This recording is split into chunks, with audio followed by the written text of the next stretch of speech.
개강을 했는데 낯서네요.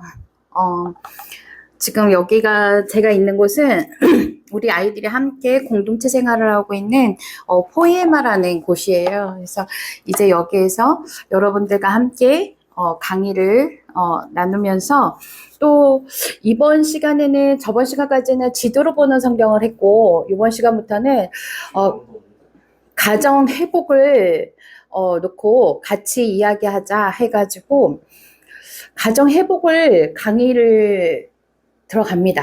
그래서 요즘 아이들, 어른들 할 거 없이 요즘 상담이 너무 많은데 거의 대부분 제가 ADHD가 아닌가요? 라는 질문을 정말 많이 해요.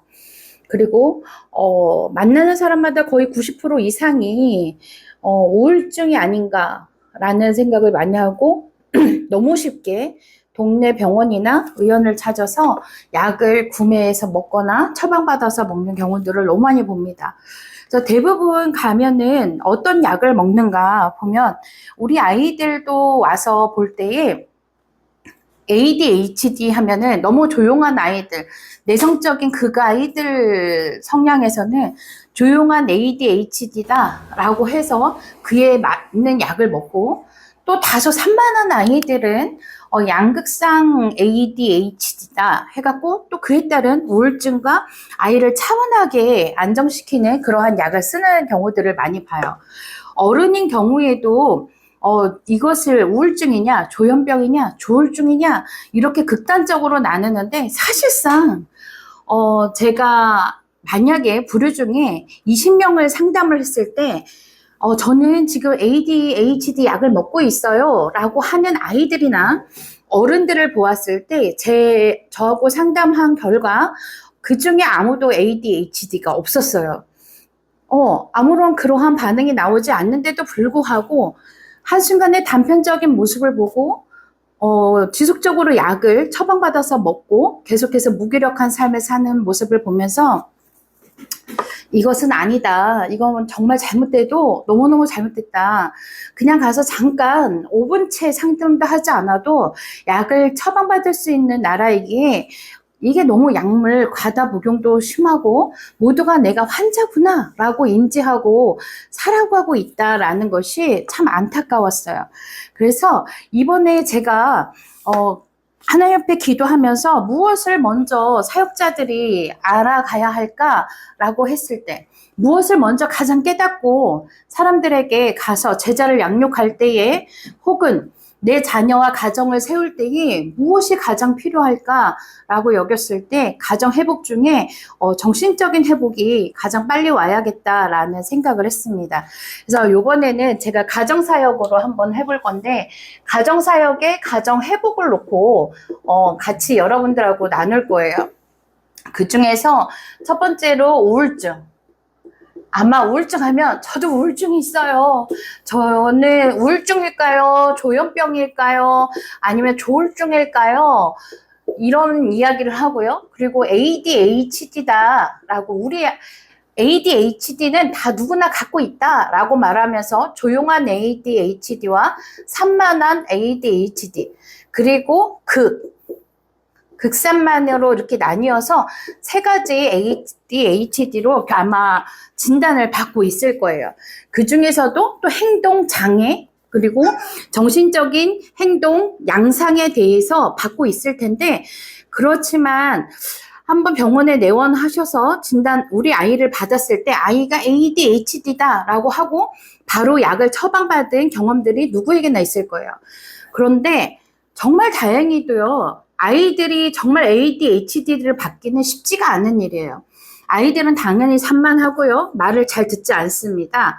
어른들이 말하는 거에 거꾸로 행동하는 경우도 있고요. 말을 따라하는 경우도 있고요. 정말 많은 경우의 수가 있어요. 그럼에도 불구하고 아이가 내 맘대로 되지 않을 때, 학업에 온전히 집중하지 않을 때, 혹은 콧노래로 혼자만의 사색을 즐길 때, 우리 아이들은 ADHD가 분명해. 아이가 너무너무 집중을 못해. 산만해. 라고 생각을 해요. 그리고 아이에게, 바로 가하는 것이 약물 처방을 합니다. 마찬가지로, 가족 중에 누군가가 극심한 우울증이다라고 여겨질 때, 쟤는 우울증 성향이 있어라고 여겨지거나 내가 우울증 성향이 있어라고 여겨질 때 상대방이 우울증 성향이 있다 하면 병원 가라고 해요. 그런데 내가 우울증 성향이 있으면 아무것도 대처하지 않는 것이 현실이기도 합니다. 그것이 또 엄마들의 그 자리이고요. 그런데 자 보십시오. 실제로요, 우울증 성향과 ADHD가 무엇인지, 그리고 조현병과 조울증이 무엇인지를 아셔야 돼요. 정말 무서운 병인데, 이 질병을 가지고 있는 사람들은요, 일상생활이 아예 되지가 않고요, 관계 형성이 되어지지가 않고요, 어떠한 사회 안에 그 테두리 안으로 들어갈 수조차 없습니다. 그런데도 불구하고 경계다, 아니면 초기다, 몇 기다 이렇게 나뉘어지는데 사실상은 그렇지 않아요. 누구나 우울증의 성향을 가지고 있을 수 있고요. 누구나 산만할 수 있고요. 누구나 깨지는 성향을 가질 수 있어요. 그것은 어디로부터 오는가 우리 그리스도인이라면 분리하고 분별하여서 생각할 수 있어야겠습니다. 가장 중요한 것은 무엇이냐? 내가 누군지 알아야 돼요. 우리 아이 중에도 빨리 일어나지 못하는 아이가 있는데 그 아이를 보면은요. 아이의 가장 큰 행동 양상 중에서 마이너스가 되는 게 무엇이냐면 일어나지 못하는 것. 근데 아이가 왜 일어나지 못할까? 저 아이는 심각한 장애를 겪고 있는가라고 여겨질 수 있어요. 실질적으로 아이가 점심시간 학교를 가기도 하고요.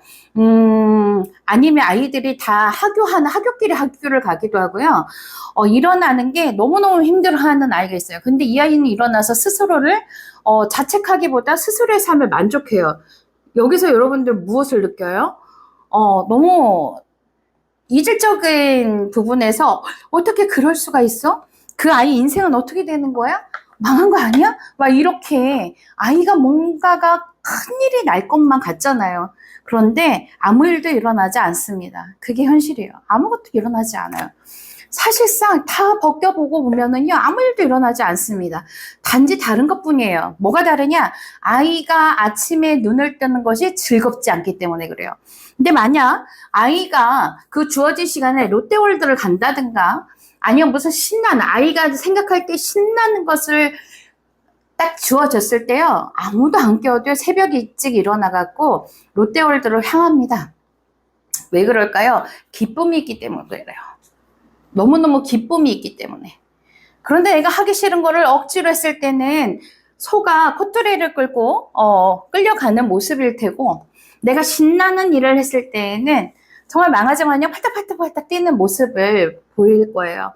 그렇다면 가장 뭐가 중심에서 우리를 흔들고 있느냐? 그거는 아침에 눈을 뜨는 것이 즐거운가 그렇지 아니한가로 나뉘는 거예요. 이때에 자 보십시오. 일어나기 싫어도 엉거주춤 일어나서 하루를 준비하는 것은 책임감. 그리고 해야 하니까 이라는 사회성인 개념. 그런데 그것이 빠졌어. 결여가 되었어. 그럼 안 일어나는 거예요. 내가 안 일어나고 싶고 뭉기적거리고 그 게으름이 아이를 잠식시키는 거죠. 여기서 이제 비유를 아이라고 하지만 성인일 수도 있고 누구일 수도 있어요. 그렇죠? 여성일 수도 있고 남성일 수도 있고요. 어린 아이일 수도 있고 노인일 수도 있습니다. 그러면 저는 아이라고 표현을 하겠어요. 그런데 이 아이가요, 일어나지 못하는 것이 단지 우울증의 성향이다, 조현병이다, 조울증이다, 조용한 ADHD다, 어떻게 판별할 수 있겠냔 말이에요. 잠깐의 상담을 통해서 아이가 상담에 집중을 못하거나 아니면 점수를 매겼을 때 점수채 못 미칠 때 그렇게 판단을 하겠지만 실제로 뇌파 검사를 하고 아이의 검사를 하는 거는 총 3일이 걸립니다. 그 3일 동안의 검사 결과 나왔을 때 실제적인 ADHD를 겪는 사람은 20명의 진단을 받은 사람 중에 1명이 있을까 말까 하는 결과를 가져옵니다. 그렇기 때문에 지금 우리 학생들도 마찬가지지만 ADHD를 판단을 받고 진단을 받고 약 먹는 사람들은 저는 다 그 약을 멈추라고 해요. 지금 현재 약 사용을 멈추십시오 라고 말합니다. 왜냐하면 그 약으로 인해서 오히려 뇌가 자극이 되어지고 뇌피 자체가 자극이 되다 보니까 무기력한 양상을 띠는 경우가 더 많다라는 거예요.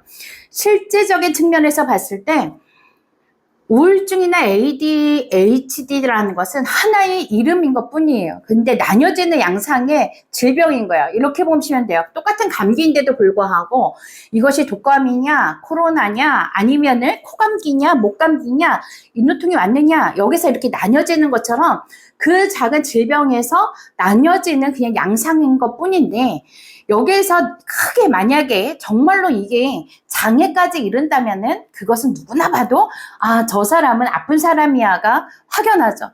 눈을 앞을 못 보지 못하는 자에게 뭐라 그래요? 시각장애인이라고 하죠. 그 사람은 분별을 하거나 어떤 진단이 없이도 시각장애인 것을 알 수 있어요. 청각장애 또한 우리가 알아볼 수 있어요. 맞죠? 네, 그런데 우리 신체에서도 이상이 생기면 하반신이 없거나 팔을 사용하지 못한다면 동일한 우리가 눈으로 보고도 시각적으로 보고도 판단할 수가 있을 거예요. 그런데 마음의 질병에 대해서는 어떻게 판단의 기준이 있는가? 우리는 달라야 합니다. 그래서 우리의 기준은 무엇이냐? 바로 예수 그리스도 말씀이세요. 그 말씀이 기준이 되어야 되는 거예요. 아, 그러면은 이렇게 생각하면 돼요. 나와 하나님의 관계는 어떠하지? 상담을 오면은요, 아이들이 계속해서 말해요. 제가요, 조용한 ADHD라 저는 공부를 할 수가 없어요. 제가요, ADHD라서 산만하대요. 그래서 저는 약을 먹고 있어서, 저는 아픈 사람이라 아무것도 할 수가 없어요. 아이들이 계속해서 그것을, 질병을 먼저 이야기하고, 그 다음 두 번째, 할 수 없어요. I can't. 나는 할 수가 없어요. 라고 말을 해요. 어른들도 마찬가지예요. 저는 우울증이라서, 저는 무기력증이라서, 저는 아무것도 할 수 없어요. 누워 있어야 돼요. 안 그러면 어지러워요. 힘들어요. 그런데 실질적으로요, 그들에게 종합진단을 받아갖고 오세요. 정밀진단을 받아오세요. 라고 하면, 사실상 어떠한 문제도 없고 신체 조건이 아주 튼튼한 걸로 진단을 받고 옵니다. 이게 어디에서 차이가 날까요? 왜 이러한 일들이 일어날까요? 아무런 이상이 없는데도 불구하고 왜 7년씩 우울증 약을 처방받아서 먹고 왔을까요? 그리고 그의 결단이 끝내는 무기력증으로 하체의 근육이 무너져서 쓸 수 없는 여인으로 살 수밖에 없었을까요? 이러한 상담들을 겪으면서 참 마음이 아팠어요. 어찌하여서 하나님께서 주신 그 생명 가운데 정말 하나님께서 부여하신 그 능력 가운데 아무것도 행하지 못하고 어찌하여서 안진뱅이로 그 인생을 살고 있는가? 어찌하여 그가 안진뱅이로 살 수밖에 없는가? 라는 것이 가장 큰 저에게 지금까지도 과제로 남아 있습니다. 그래서 여러분들에게 첫 번째 수업에서 가정 회복과 우울증 그리고 ADHD 이런 것들을 지금 설명하고자 하는데 가장 먼저 무엇을 알아야 되느냐? 내가 건강하다 한들 어떠한 상태이다 한들 1에서 10까지의 숫자를 매겨볼 거예요. 제가 여러분들에게 설문지를 다 드릴 겁니다. 그 설문지에서 1점에서 5점 사이까지 나오면 그래도 쏘쏘 건강합니다 라는 거예요. 그런데 여기서 여기까지는 경계예요. 경계. 여기에서 넘어가면은 이제 극단으로 넘어가게 되겠죠. 이렇게 극단으로 넘어가는 거예요. 이것이 자신, 본인일 수도 있겠고요. 두 번째, 가정. 세 번째, 관계. 이 관계에서도 이렇게 세 가지의 점수가 매겨질 수가 있어요. 이것은 단지 평균적인 점수인 거고 이것을 토대로 해서 회복을 시키자라는 목적입니다. 그런데 이것에 너무 의존하지는 말아야 되겠어요. 이것이 내 삶에서 어떠한 영향을 미치지도 않습니다가 전제 조건입니다. 이것을 조사하는 경우는 왜 그러느냐? 지금 내가 어떠한 질병과 상태 속에 놓여 있는가를 보자라는 거예요. 그러면 자 보세요. 먼저 결과적으로 이것만 생각하면 되겠어요. 나는 오늘의 주제입니다. 누구인가?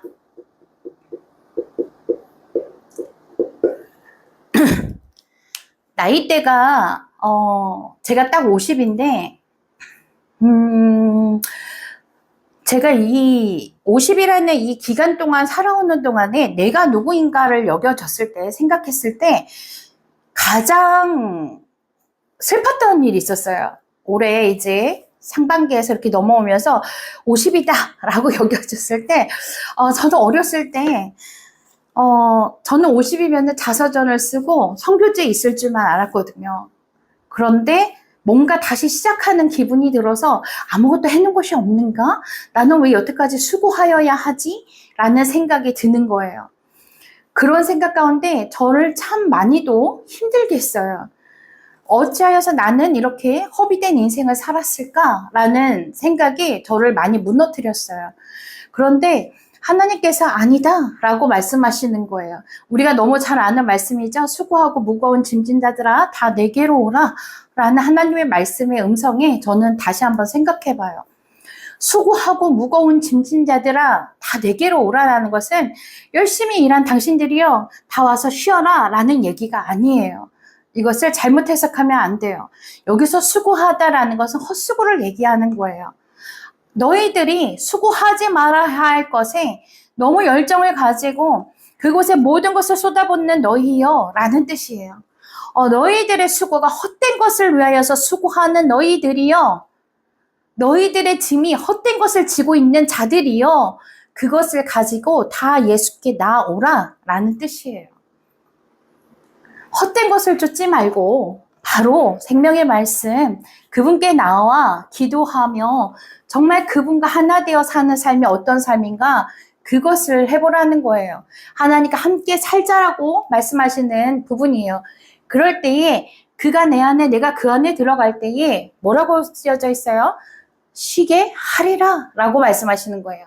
그 쉬게 한다라는 것은 이제부터 내가 너의 삶의 주인이 되어서 내가 너를 지킬게. 내가 너를 위해서 계획한 너의 삶을 한번 보아라 라고 말씀하시는 주님의 음성이 오늘 이 시간에 여러분들에게 들려지기를 축복합니다. 하나님은, 정말 예수님은 하나님이시고 동시에 인간이에요. 그렇죠? 그런데 하나님이신 예수님은 우리가 구세주로 믿는 신앙의 대상이에요. 또 인간으로서 예수님은 이 땅에서 살아가야 할 모습을 보여주신 배움의 대상이기도 해요. 그래서 우리는 신앙인으로서 그분의 삶을 잘 배워서 이 땅에서 정말 그대로 살아가야 할 우리에게는 책무가 있습니다. 그렇기 때문에 예수 그리스도께서 이 땅에 육신으로 오셨고, 그리고 하나님이신 신영, 영의 정말 하나님 우리의 정말 구세주가 되시고 또 우리의 아버지가 되시며 우리의 왕이 되시며 우리의 만왕의 주가 되시죠. 정말 예수님을 잘 조명해야 돼요. 우리의 삶이 예수님을 조명해야 돼요. 내가 누구인가를 알려면은요, 이 등대가 이렇게 비춰졌을 때 이 등대의 불빛이 누구를 비치냐 말이에요. 내가 이렇게 서 있을 때 이 등대가 나의 가는 이 발 앞에 비춰지지 않는다면은 나는 한 걸음조차 뗄 수가 없는 거예요. 내가 나아가려면 이 등대불이 나를 비춰줘야지 길이 보여서 그 길로 내가 나아갈 수가 있는 것입니다. 그 길이 바로 말씀이에요. 우리가 말씀 앞에 서야 할 때, 그때를 알아야 돼요. 그때가 바로 지금인 줄로 믿습니다. 그러면 내가 누군지를 알려면 예수님이 누구신가를 먼저 알아야 돼요. 그럼 예수님이 누구신가라는 것을 여러분들은 다 여러 가지 수식어를 통해서 말할 수 있습니다. 하나님이 누구인가. 우리 아이들과 제가 큐티를 매일 하는데 그 큐티를 하고 나면 나누고 나면 하나님은 누구신가? 그리고 하나님은 오늘 나에게 어떠한 말씀을 하고 계시는가? 이것을 말씀을 나눈 후에 묵상을 하고 서로 나눔의 교제 시간이 있어요. 그때 아이들에게서 나오는 놀라운 메시지들이 얼마나 많은지 모르겠어요.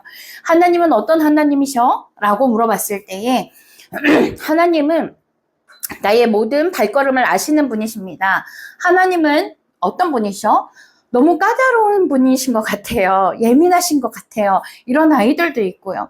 하나님은 어떤 분이셔? 라고 말했을 때에 하나님은 외로운 분이신가요? 왜 자꾸 사랑하라고 하나요? 이러한 질문들도 있습니다. 아주 다채로운 질문들 가운데 저에게 하나님께서 그 질문에 막히지 않게 하는 그 이유가 있어요. 목적이 있어요. 왜? 나는 하나님이 누구신지 정확하게 알기 때문에 그래요. 그리고 내가 누구인지를 알기 때문에 질문에 막힐 수가 없어요. 때론 사람들이, 어른들이, 뭐라고 하냐면은, 아이들이 질문하는 것에 대해서 어떻게 반응해야 될지 모르겠다. 라고 하기도 해요. 그런데 왜 모른다고 할까요? 어떻게 대답해야 될지 왜 모를까요? 아이를 이해하지 못해서? 10대를 이해하지 못해서? 아니면 혹은 상대방을 잘 이해하지 못할까라고 여겨져서? 아닙니다. 대답할 근간인 나에게 자신이 없기 때문에 그래요. 내가 나를 믿지 못하기 때문에 그래요. 어떤 질문이든 답이 정해져 있는 것을 아이들은 질문하지 않아요. 반대로요.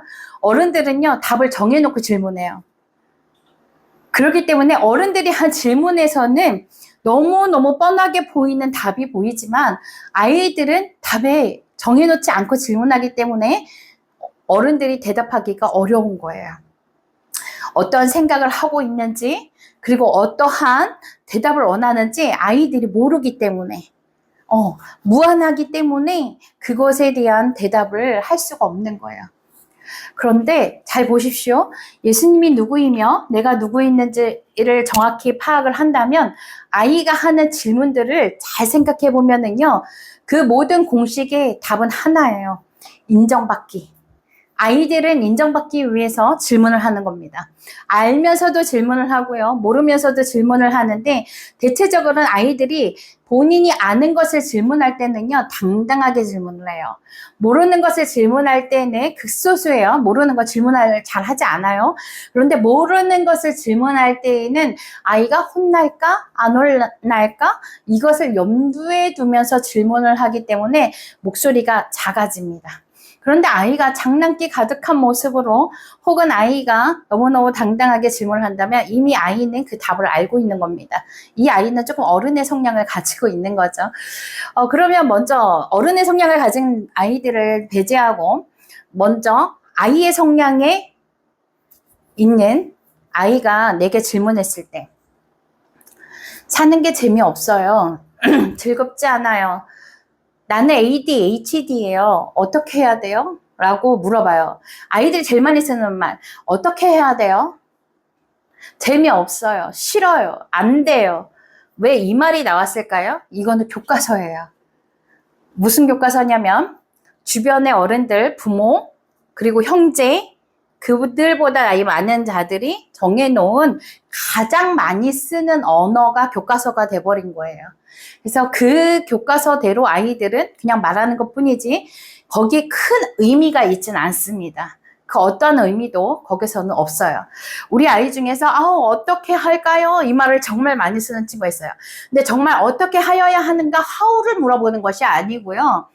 how를 물어보는 것이 아니에요. 어떻게 할까요? what을 물어보는 것도 아니에요. 그저 내 얘기를 들어주세요 라는 신호인 것 뿐이에요.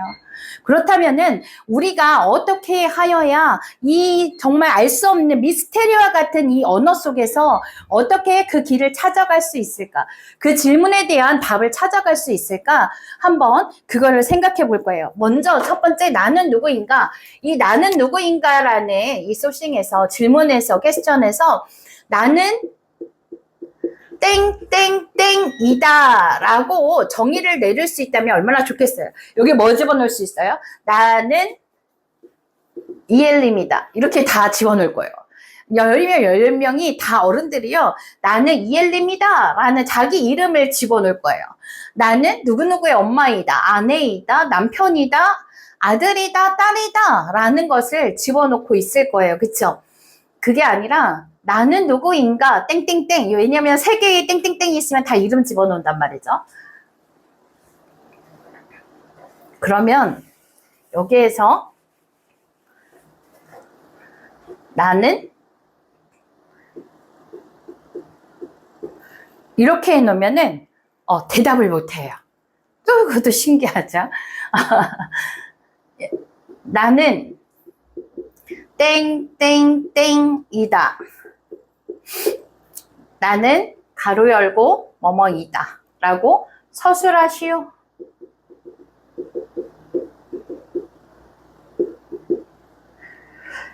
이것이 첫 번째 과제입니다. 여러분들에게 첫 번째 과제 바로 나는 누구인가? 나는 가로 닫고 이다. 가령 이런 거죠. 1976년 4월 22일에 태어나서 부터 시작해서 쭉 열거를 해서 나는 이리 살아온 이엘림입니다 라고 쓸 수도 있겠고요. 그쵸? 나는 소명자로서 쓸 수도 있겠고요. 소명을 받은 사명자로도 쓸 수 있겠고요. 아주 곤란할 거예요. 이번 숙제가 참 곤란할 거예요. 그럼 이렇게 정해 볼 거예요. 이 숙제를요, A4 용지에 한 장 분량으로 해오시고요. 그리고 이게 첫 번째 숙제, 두 번째 숙제는 설문지 내드릴 거예요. 설문지 나눠드린 거를 다음 주까지 전도사님에게 제출해 주시면 제가 그것을 보고 다음 두 번째 수업을 이어가도록 할게요. 그래서 설문지를 나눠드리는 거를 가지고 같이 나누고요. 그리고 요번에 교재가 있습니다. 뭐냐면 숙제를 다시 정리해 드릴까요? 오늘 여기가 포에마에서 녹화를 하다 보니까 아이들이 지금 왔다 갔다 하고요. 난리가 났네요. 첫 번째 숙제, 나는 이다. 두 번째 숙제, 설문지 작성. 세 번째 숙제, 이거는 다음 주까지예요. 한 주 숙제예요, 한 주. 세 번째 숙제, 원더풀 카운슬러 라는 책이 있습니다. 한성열 작가의 책이에요. 규장 출판사에서 편찬한 거예요. 네, 요것을 읽고 같이 풀어나가도록 할게요. 교재로 쓸 거예요. 그래서 우리들에게 가장 큰 상담자는 제가 아니고요. 바로 예수 그리스도다. 이것이 믿어져야지 이번 하반기 저하고의 강의가 즐거울 거예요. 그렇지 않은 분들일지라 하더라도 머리는 상식적으로 알겠는데 나하고는 잘 맞지 않아. 나는 고질적이야. 나는 회복이 안 돼. 라고 여겨지는 분들 또한 이 하반기가 그들에게도 회복의 시간이 되었으면 좋겠고요. 지금 별거 중이거나 혹은 깨어지는 가정 속에 있는 분들조차도 다 들을 수 있었으면 좋겠어요. 가장 중요한 건 누구 때문인가 라는 것을 찾기보다 내가 어떠한가 라는 것을 찾는 것이 더 빠릅니다. 상대방에서 답을 찾기보다 나에게서 답을 찾는 것이 더 중요하다라는 말씀을 드려요. 그래서 여러분들이 여러분들의 삶을 조명하면서 내가 정말 조금이라도 어떠한 도움을 주며 살아갈 수 있을까를 여겨진다면은요, 답을 찾아주는 것이 아니라 답을 찾을 수 있게 도와주는 역할을, 중개인 역할을 하셔야 할 것입니다. 실제로요, 우리나라는요, 어떠한 경기를 아이가 뛰고 왔을 때 이렇게 얘기해요. 너 몇 점 냈어? 이겼어? 라고 질문을 해요. 그러나 유럽 국가로 가면은요, 그 아이가 경기를 뛰고 오면 이렇게 질문합니다. 너는 오늘 어떠한 도움을 주었니? 너는 그 경기에서 어떤 역할을 했니? 라고 질문을 합니다. 그러니 행복도와 만족도 그리고 감사의 생활이 얼마나 다른지 이 질문 하나로도 알 수가 있는 거예요. 나는 지금 무엇을 향하여서 추구하여서 살아가고 있는가? 이것이 밝혀지고 치유가 되어지면 우리 가족이 변화가 일어납니다. 그리고 내게 속한 자들, 나의 이웃까지도 변화가 충분히 일어날 수 있어요. 그러니 여러분들 요번에는 한번 이런 시간을 가졌으면 좋겠어요. 우리 여기 있는 선생님들도 동일한 강의를 듣게 될 텐데 이번 하반기에 25년 이 하반기에는 내가 안진뱅이의 인생에서 일어나서 걷는 하나님의 회복과 역사가 일어나는 삶을 살아봐야지. 고질적으로 가지고 있는 그 문제를 풀어봐야지.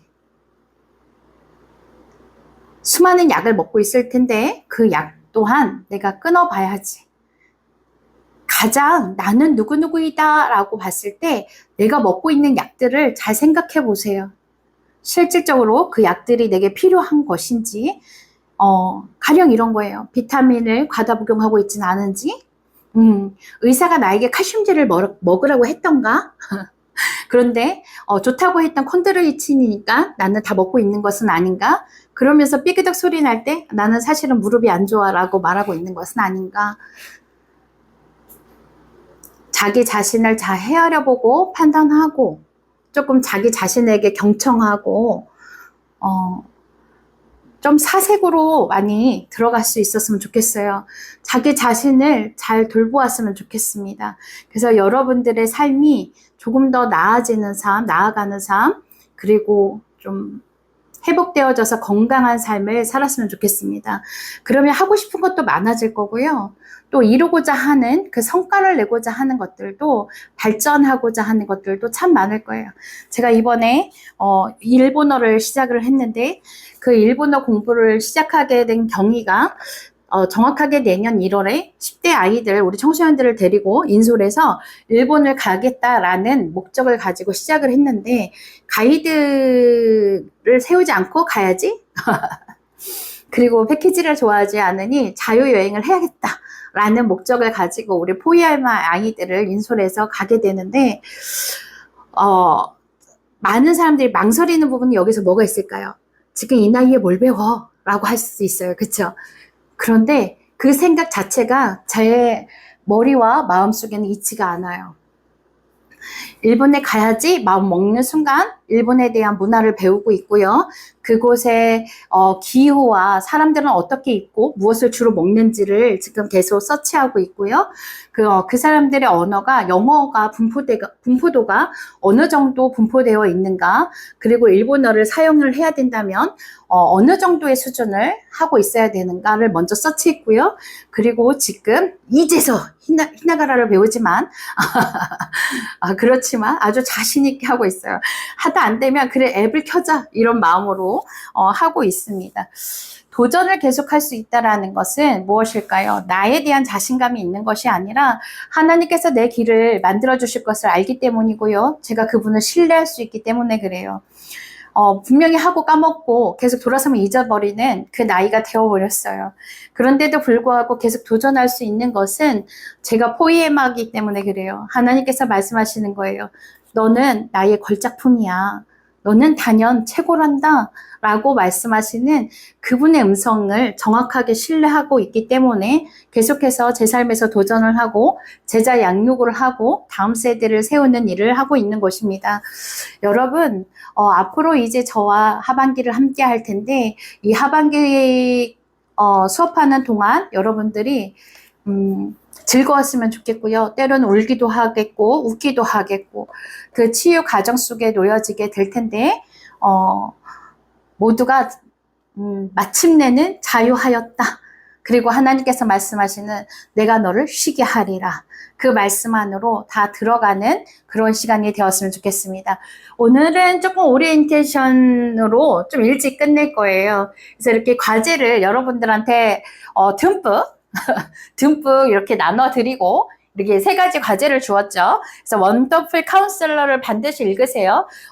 이번 하반기에는 책이 3권이 필독서로 나가게 될 거예요. 그래서 원더풀 카운셀러는 여러분들이 사서 읽으시고요. 그리고 나머지 2권 중에 1권은 제가 여러분 우리 제자님들에게 올해의 선물로 드리려고 합니다. 그래서 아름다운 교회에 저기 양승분 전도사님한테 맡겨놓을 테니까 한 주 동안 여러분 아무 때나 시간 편하실 때 찾아가시면 될 거예요. 그래서 이 책을 통해서 같은 책을 저와 같이 읽으면서 제일 먼저 여러분들이 예수님은 누구신가? 나는 누구인가? 나는 어떻게 살아가야 하는가? 이것이 여러분들의 눈에 보여지고 그리고 마지막 수업 종강 때는 주님께서 쉬게 하리라 그 말씀 안으로 다 들어갔는지 함께 나누는 시간으로 종강으로 마쳤으면 좋겠습니다. 여러분 하반기 저와 함께 같이 수업할 때 신나고 즐겁고 때로는 감성적으로 잘 이끌어 가기를 소망합니다. 모두 즐겁게 수업에 임해 주시기를 당부합니다. 감사합니다.